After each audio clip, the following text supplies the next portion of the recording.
kalooban ng Panginoon. Renew your sincerity. Decide now. Again, it's your choice. Piliin mo ang Diyos, iaahon ka niya. Piliin mo ang Diyos, hindi ka niya bibitawan. Isang hakbang lang, kapatid, bahala na si Lord sa mga kasunod. Hallelujah, Jesus.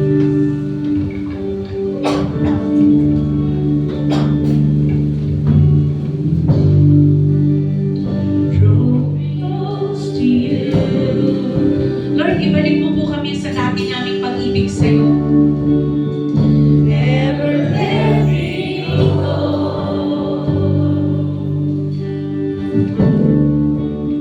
I lay it all down again. Sinusuko na po namin, Panginoon, lahat ng pangit, lahat ng gatis. Renew us, O God. Bring us back